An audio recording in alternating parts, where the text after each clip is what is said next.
정원의 반발에 동탁은 불쾌한 기색이 역력했다. 그가 냅다 허리에 차고 있던 칼을 빼들며 소리쳤다. 감히 나한테 맞서겠다는 것이냐? 내 당장 너의 목을 치겠노라. 그러면서 동탁은 정원을 향해 성큼성큼 다가갔다. 그야말로 일촉즉발의 순간이었다. 그런데 그때 동탁 곁에 있던 모사 유가 주공의 옷자락을 붙잡으며 귓속말을 건넸다. 저자 뒤에 허위무사가 있습니다. 오늘 화를 참으시고 다음에 혼쭐을 내시는 편이 나을 듯합니다. 이유의 말에 그제야 동탁이 주변을 살폈다. 과연 정원의 등 뒤에 허위무사가 서 있는데 그 모습이 범상치 않았다. 넓은 어깨에 단단한 근육질 몸매를 갖춘 사내는 방천하극을 움켜쥔 채 동탁을 노려보고 있었다. 모사 유의 제지가 아니었다면 그날 잔치상 앞에서는 한바탕 피바람이 불 뻔했다. 간신히 화를 가라앉힌 동탁이 대신들과 장수를 돌려보내고 나서 이유에게 물었다. 아까 그 호위무사가 누구더냐? 정원이 양자로 들인 자입니다. 이름은 여포, 자는 봉선이라고 하지요. 무의 솜씨가 대단하다고 들었습니다. 그렇군, 내가 보기에도 보통 내기가 아닌 것 같더구나. 그날 밤 잔치에 참석했던 원소는 궁궐을 떠나기로 마음먹고 어디론가 말을 달렸다. 천자까지 바꾸려는 동탁의 행패를 더는 지켜볼 수 없다고 생각했기 때문이다. 그와 달리 조조는 별다른 내색을 하지 않은 채 있는 듯 없는 듯 고개를 숙이고 있었다. 그는 옳고 그름을 따지지 못해서가 아니라 계란으로 바위치는 무모한 저항을 피하고 싶었던 것이다. 묵묵히 기다리다 보면 언젠가 기회가 찾아온다는 믿음을 그는 갖고 있었다. 그와 달리 조조는 별다른 내색을 하지 않은 채 있는 듯 없는 듯 고개를 숙이고 있었다. 그는 옳고 그름을 따지지 못해서가 아니라 계란으로 바위치기는 무모한 저항을 피하고 싶었던 것이다. 묵묵히 기다리다 보면 언젠가 기회가 찾아온다는 믿음을 그는 갖고 있었다. 그런데 며칠 후 기어이 사건이 벌어지고 말았다. 형주자사 정원이 천자의 폐위를 운운하는 동탁을 제거하기 위해 군사를 일으킨 것이다.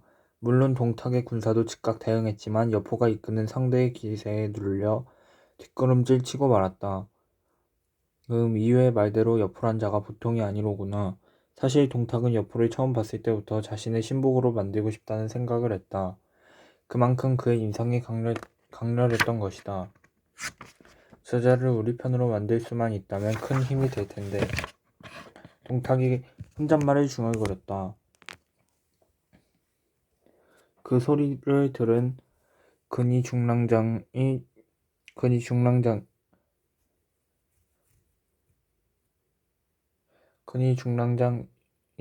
이숙이 진지한 표정으로 말문을 열었다. 제가 여포를 만나볼까요? 무슨 좋은 계책이라도 있느냐? 동탁이 이숙을 바라보며 귀를 기울였다. 실은 여포와 제가 동양입니다. 그자가 용맹하기는 하나 자기에게 이익이 되지 않으면 끝까지 의리를 지키는 성품은 아니지요.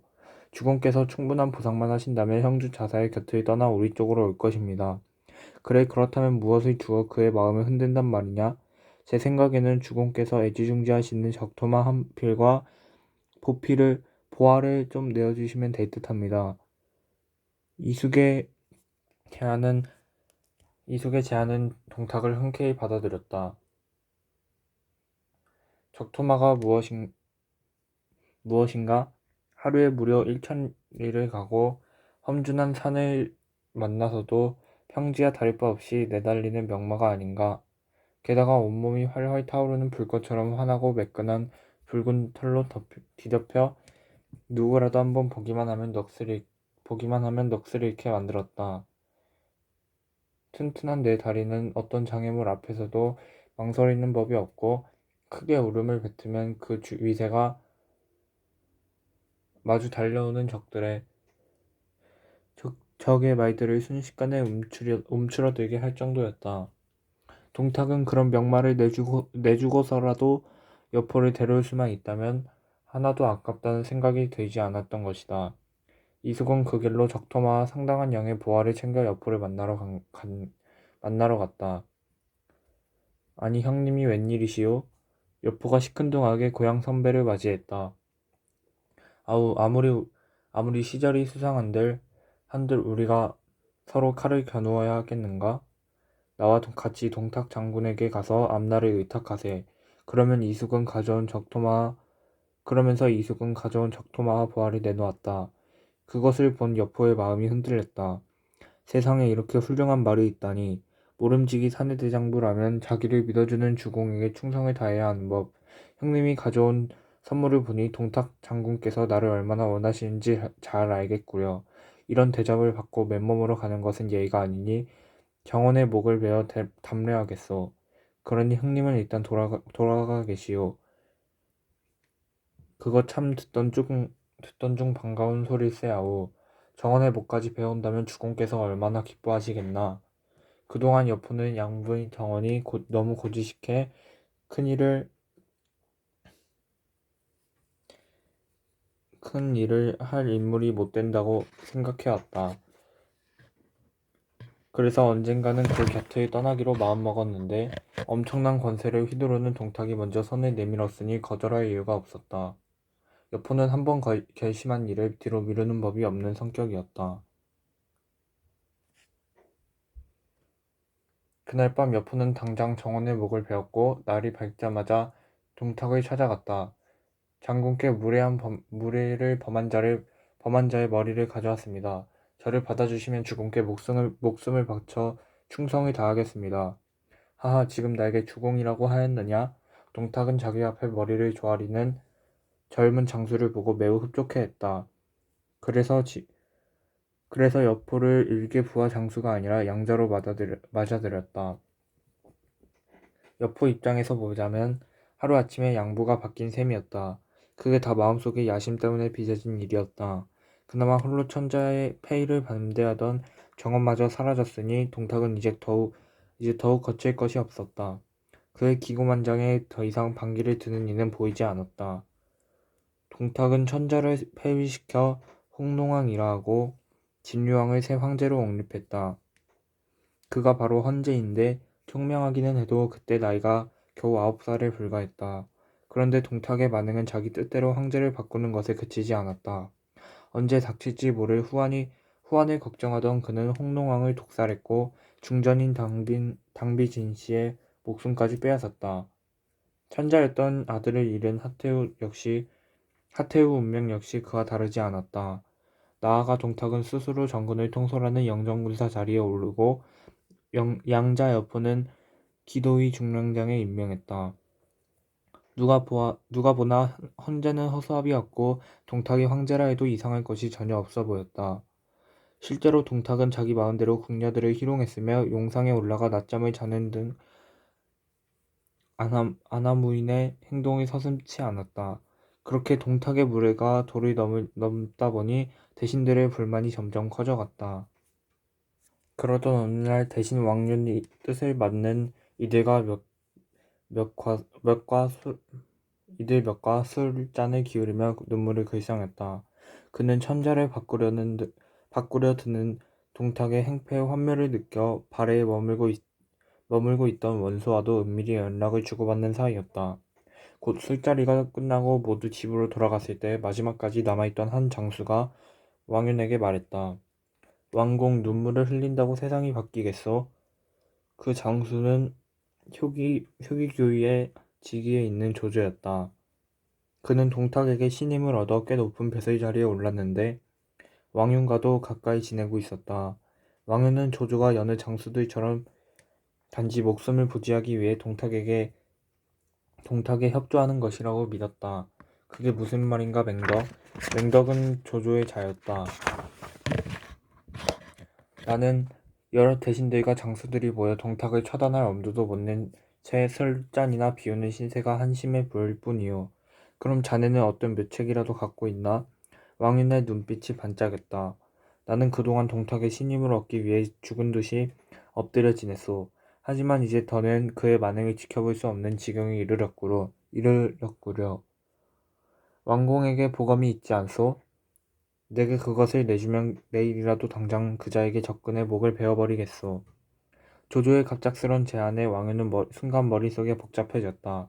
그러나 동탁만 제거할 수 있다면 뒷일은 어떻게 돼도 좋다는 생각이 들었다. 발해의 원소와도 하루빨리 거사를 일으켜 동탁을 해치우자는 이야기를 주고받던 참이었다. 왕윤이 조조에게 흔쾌히 보검을 내주며 당부했다. 이 칼은 우리 집 가부나 다름없소. 이것이 동탁을 없애는 데 쓰이면 더 없는 영광이요. 조조는 보검을 받은 뒤에야 왕윤의 집을 나왔다. 이튿날 조조는 보검을 허리에 차고 동탁을 찾아갔다. 때마침 동탁이 조조를 불러들여 일이 자연스럽게 풀리는 듯 했다. 으리으리한 동탁의 거처에는 곳곳에 많은 호위병들이 있었는데 정작 방 안에는 여포만이 그를 보위하고 있었다. 하기야 여포의 무예 솜씨가 일당백이었으니 여러 명의 호위병을 둘 까닭도 없었다. 주공, 저를 찾으셨습니까? 조조가 이해를 갖춰 인사를 하자 비스듬히 누워있던 동탁의 얼굴을 찡그렸다. 나의 부름을 받으면 빨리빨리 와야지. 왜 이리 늦었는가? 동탁은 성질이 급해 부하들이 조금만 늦게 명을 따라도 성질 부리게 일쑤였다. 조조가 시치미를 댄 채 핑계를 댔다. 송구하옵니다. 주공, 제가 타고 다니는 말이 나이가 든 탓에 걸음이 늦어 이렇게 됐습니다. 그 이야기를 들은 동탁은 뜻밖의 미소를 띠며 조조를 바라봤다.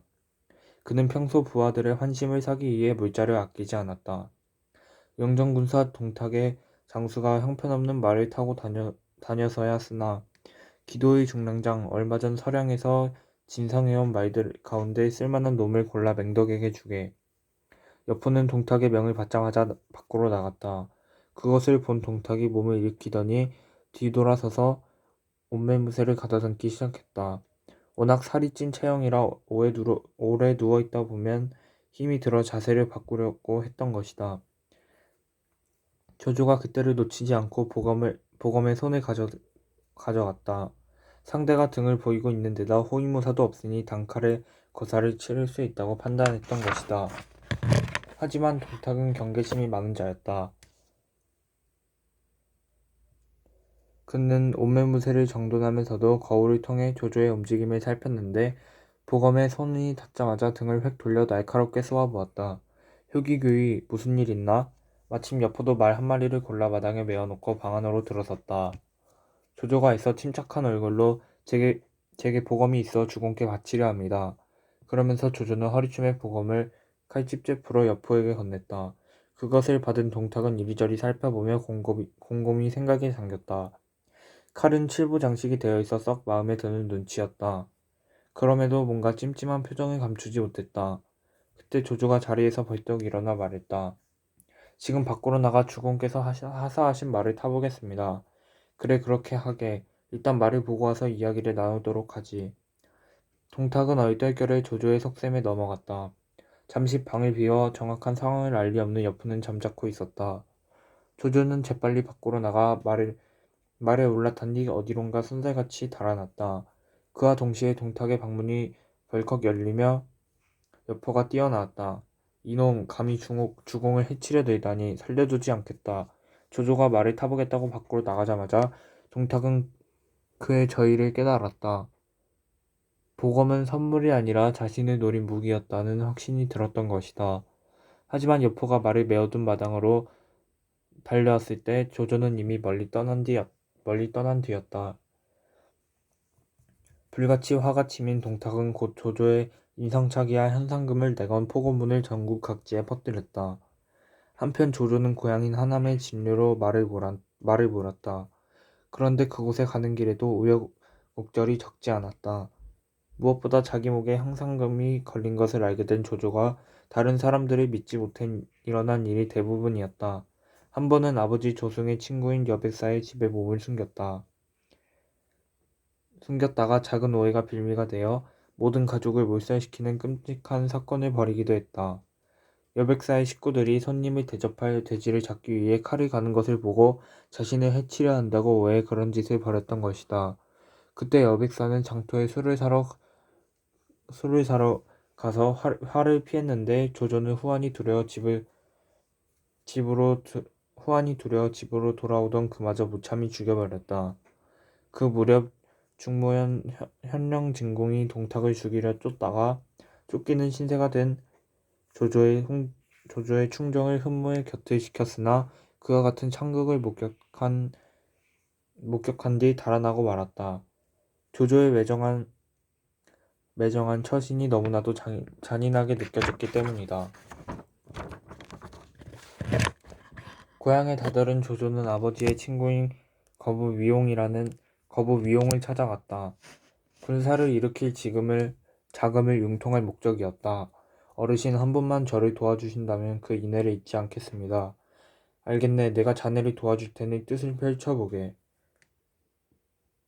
위용은 조조가 어릴 적부터 영특해 크게 될 인물이라고 생각했다.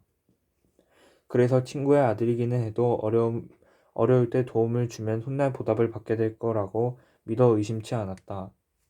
조조는 한동안 진료에 머물며 집 마당에 충이라고 쓴 커다란 깃발을 세워두었다. 그뿐 아니라 전국 방방곡곡으로 경문을 보냈다. 그 내용은 다음과 같았다. 지금 조정에는 사악한 무리들이 자기 이속을 챙기기 바쁘다. 새 황제를 허수아비로 세워놓고 백성들을 기만하고 있는 것이다. 십상시가 물러난 자리에 십상시보다 더한 몰입애들이 들어찼으니 전국의 영웅 호걸들이여 나와 함께 힘을 모아 그들을 몰아내자.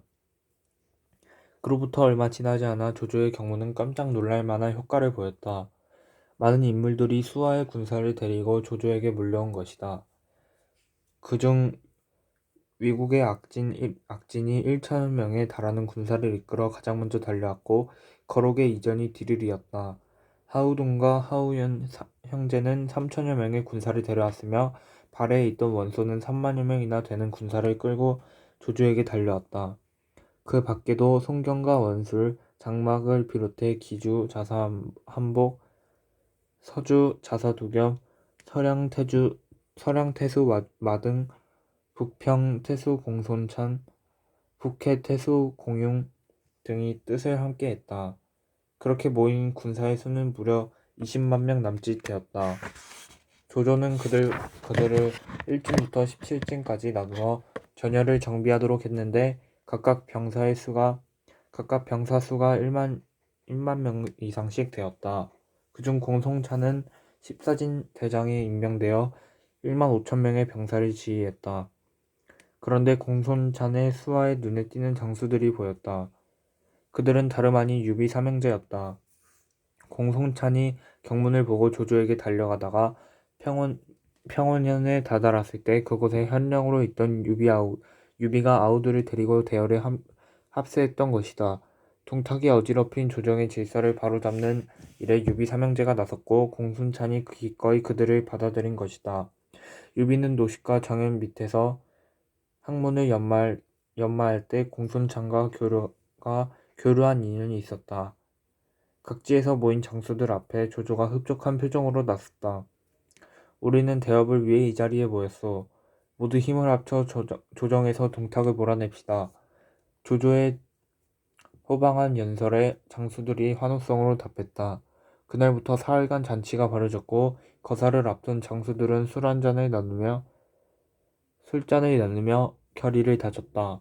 조조는 그 자리에서 원소를 총대장인 맹주로 임명했다. 그 결정에 반대하는 장수는 한 명도 없었다. 잔치가 끝난 날 원소가 장수들을 모아놓고 외쳤다. 우리 이제 낙양성으로 진격할 것이오. 누가 낙양 동쪽의 사수관을 치는데 선봉에 서겠소? 원소의 말에 앞으로 나선 장수는 송견이었다. 조조를 중심으로 모인 연합군의 사기는 하늘을 찌를 듯 높았다. 얼마 뒤 송견의 출병 소식이 동탁에게 전해졌다.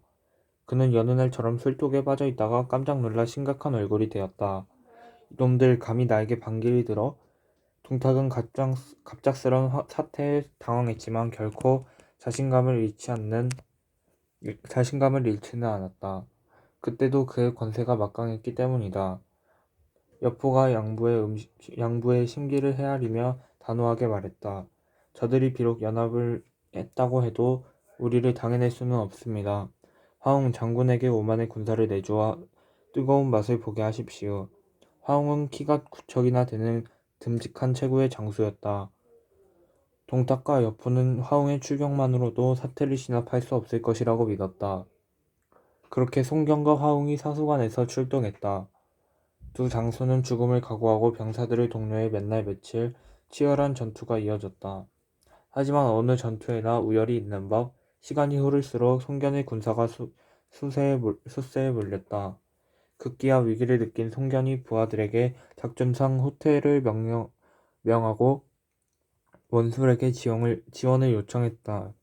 그들은 연합군이었으므로 병사와 군량을 지원하는 것이 마땅했으나 원술의 참모 하나가 강력히 반대했다. 송견을 돕지 마십시오. 그가 이번에 사수관을 돌파하면 동탁 대신 조정을 장악하려 들 것입니다. 원술이 생각하기에도 참모 걱정이 일리가 있었다. 누구든 일단 궁궐에 진입하면 권력을 독차지하려는 욕망을 가질 수 있기 때문이었다. 결국 원술은 지원 요청을 거절했고 송견은 첫 전투에서 패배하고 말았다. 진류에 남아 사수관이 함락되기를 기다리던 장수들의 표정이 너나 없이 심각해졌다. 맹주 원소가 다른 장수들의 의견을 구했다. 송견 장군이 그리 쉽게 무너질 줄은 몰랐소. 동탁의 위력이 아직 막강한 듯하니 앞으로 어떤 작전을 펼쳐야 할지 기탄 없이 말씀해 보시오. 원소의 말에 장수들은 갑론을박을 펼쳤다. 그러나 무엇 하나 딱 부러지는 묘책은 나오고 있지 않았다. 그때 한 병사가 다급히 달려와 보고했다. 지금 화웅의 군사가 진류로 쳐들어오고 있습니다. 그것은 미처 생각하지 못한 공격이었다. 동탁은 화웅이 송견을 물리치자 내친김에 연합군의 본거지를 공격하라고 내렸던 것이다. 장수들이 웅성거리며 이렇다 할 방어책을 마련하지 못할 때 수영 길이가 좋기 좋지않은 되어 보이는 한 장수가 앞으로 나섰다. 이 몸이 화웅의 목을 베어오겠습니다. 장수들의 눈길이 일제히 그에게 향했다. 너는 어디에 소속된 누구더냐? 맹주 원소가 물었다. 저는 십사진에 소속된 관우라 합니다. 그러자 십사진 대장 공손찬이 조조와 원소를 바라보며 덧붙였다. 이는 지금 마궁수 직책을 맡고 있어. 저의 사제인 유비 장군의 의형제지요. 그 순간 원술이 비아냥거리는 말투로 대화에 끼어들었다. 일개 마궁수가 적장에게 대적하겠다고 나서는 것이냐? 그들의 웃음거리가 되기 전에 썩 물러나도록 하라. 그러나 조조의 생각은 다른 듯 했다. 그는 유비의 의형제라는 공손찬의 말을 듣고 기대 섞인 표정을 지었다. 유비 장군이라면 황건적 토벌에 공을 세운 현덕공을 말하는 것 아니오? 그의 의형제라면 분명 만만치 않은 실력을 지녔을 터 기회를 한번 주도록 합시다. 그 이야기에 원술도 더는 관우를 조롱하지 못했다. 조조가 간우에게 따뜻한 술 한 잔을 따라주며 말을 이었다. 나는 그대가 틀림없이 화웅의 목을 베어올 것이라 믿는다. 이 술을 마시면 더욱 힘이 솟아날 테니 어서 들라. 그러나 간우는 선뜻 잔을 받아들이지 않았다. 됐습니다, 장군. 그 술은 적장의 목을 베어온 다음에 마시도록 하지요. 그래, 정말 현덕공의 아우라 할만하구나. 하하하. 조조는 관우의 기계에 크게 감탄했다. 나아가 그런 장수와 의형제를 맺은 유비가 내심 부럽기까지 했다. 관우의 장담은 허풍이 아니었다. 잠시 뒤 관우는 청룡 언월도에 화웅의 머리를 꽂아 돌아왔다. 둘의 대결을 지켜본 병사의 후일담에 따르면 단 2합 만에 싱겁게 끝난 승부라고 했다. 그 결과 원술은 꿀먹은 벙어리가 되었다. 자, 이제 내가 따르는 수를 들게나. 그렇게 하지요. 장군, 감사합니다. 관우는 목이 말랐는지 술잔을 단숨에 들이켰다. 얼마나 짧은 시간에 화웅의 목을 베어왔는지 여전히 술이 따뜻했다. 그때 원소가 조조에게 한 가지 청을 했다. 마궁수 관우가 화웅을 처단했으니 그의 형제들도 박수를 받아야 마땅하지 않겠습니까? 아, 맹주의 이야기를 듣고 보니 그렇구려. 조조는 원소의 청을 받아들여 유비와 장비를 앞으로 불러냈다. 그리고 다른 장수들에게 지난날 사명대가 황건적 토벌에서 세운 전공을 상세히 알렸다. 장수들은 진심 반 경계심 반의 기묘한 표정으로 유비와 간우 장비에게 찬사를 보냈다. 한편 화웅의 군사가 연합군에 맞서 싸우는 사이에 동탁은 단단히 방어태세를 갖췄다. 화웅이 전사했으니 상대가 다시 궁궐 쪽으로 진격할 것이 뻔하기 때문이었다. 이각과 곽사에게 5만의 군사를 주어 사수관을 지키게 하라. 동탁이 여포에게 명했다. 그리고 자신은 여포 이와 함께 15만의 군사를 이끌고 호래관으로 향했다. 그곳에 도착한 뒤에는 다시 여포에게 3만의 군사를 내주며 관문 밖에 진지를 만들도록 했다. 동탁의 예상대로 머지않아 원소가 보낸 연합군 14진이 다시 공격을 감행했다. 이번에는 사수관이 아니라 호래관이 목표였다. 관문 밖에 진지를 구축해둔 여포가 먼저 연합군과 맞서 싸웠다. 공격이 최선의 방어라 했다. 모두 나를 따르라. 비록 호래관을 목표로 삼은 것은 연합군이었지만 오히려 여포가 선제 공격을 시도하며 기선을 제압했다. 실전에서 맞닥뜨려본 여포의 무의 솜씨는 실로 대단했다. 그는 동탁에게 받은 적토마를 타고 날카로운 창을 휘두르며 연합군 진영을 이리저리 휩쓸고 다녔다. 여포가 지나가는 자리마다 연합군의 시신이 나뒹굴었고 곳곳에 붉은 피가 흥건했다. 멀리서 보면 마치 한 마리의 맹수가 사슴 무리를 괴롭히며 파죽지세로 헤집고 다니는 모양새였다. 듣던 대로 용장이로구나. 공손찬이 여포의 공격의 위협을 느끼며 혼잣말을 중얼거렸다. 그는 자신이 직접 나서서 전세를 반전시켜야겠다고 생각했다. 내가 너를 상대해주마. 덤벼라. 연합군 14진의 대장으로서 공손찬은 당당한 자세로 여포에게 맞섰다. 하지만 무의 솜씨로는 상대가 되지 못했다. 몇 합 겨루지도 못한 채 공손찬은 열세를 인정할 수밖에 없었다. 아, 이러다가 내 목이 달아나겠군. 내가 죽으면 병사들도 사기가 떨어져 몰살당하기 십상이니 일단 후퇴해서 묘책을 생각해 봐야겠다. 장수라면 차라리 전장에서 죽는 편이 영광인 것을 공손찬도 모르지 않았다. 하지만 무모한 싸움에 개죽음을 당하는 것보다 훗날을 기약하는 것이 옳다고 판단해 작전상 후퇴를 하기로 결심했다. 공손찬은 재빨리 말머리를 돌려 연합군 진영으로 내달렸다. 그것을 본 여포가 고함을 내지르며 뒤를 쫓았다. 어디로 내빼느냐, 거기 서라. 공손찬은 자신을 추격하는 적토마의 질주에 놀라움을 감추지 못했다. 평범한 말이라면 도저히 따라잡을 수 없는 거리를 적토마는 단숨에 내달려왔다. 목숨이 바람 앞에 촛불처럼 위태로웠다. 그때였다. 연합군 진영에서 그 광경을 지켜보던 장비가 팔사무를 휘두르며 여포에게 내달렸다. 재물에 눈이 멀어 양보를 바꾼 놈, 내가 혼쭐 내주마. 장비도 여포가 동탁의 양자가 된 사연을 모르지 않았다. 그 말을 들은 여포가 시뻘개진 얼굴로 공손찬에게 향했던 창을 장비 쪽으로 돌렸다. 어디 듣도 보도 못한 놈이 무례하게 굴느냐. 네 목을 잘라주마. 사실 여포는 장비에 대해 알지 못했다. 그럼에도 한눈에 보기에 만만치 않은 상대인 것을 직감했다. 둘의 싸움은 20합이나 계속되었다. 몸집은 둔하게 생긴 자가 보통이 아니로구나. 내가 너처럼 밥 먹듯 배신하는 자를 처단하기 위해 힘을 키운 것을 모르겠느냐? 그 둘은 그 후에도 30합이나 더 맞붙었지만 쉽게 끝을 보지 못했다. 그때 가만히 지켜보기만 하던 관우가 참지 못하고 아우를 거들고 나섰다. 이놈 나의 칼을 받아라. 장비의 장팔사무도 모자라 관우의 청룡언을 또 공격까지 받게 된 여포는 크게 당황했다. 하지만 용잠답게 이내 정신을 집중해 매서운 공격을 막아내며 반격했다. 여포가 들고 있는 방천하극의 위력 역시 세상 어느 무기 못지않게 강력해 보였다. 재물을 밝히기는 해도 무의 솜씨 하나는 인정할 수밖에 없구나. 관우가 성령 언을들을 휘두르며 여포에게 소리쳤다. 그 순간 유비가 쌍고검을 뽑아들며 두 아우의 싸움을 도왔다. 거기서 밀리면 앞으로도 여포가 나서는 전투에서 이기기 어렵다고 판단했기 때문이다. 결국 결투의 형국이 1대3으로 바뀌자 여포도 더 이상은 견뎌내지 못했다. 워낙에 그 혼자 단기 필마로 연합군 진영 깊숙이 달려든 터라 다른 장수들이 여포를 돕기는 힘들었다. 천하의 여포도 마침내 뒷걸음질을 칠 수밖에 없었다.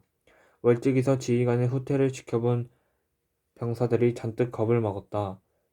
네가 너무 무모했구나. 전장에서는 객기 부리면 안 되는 것을.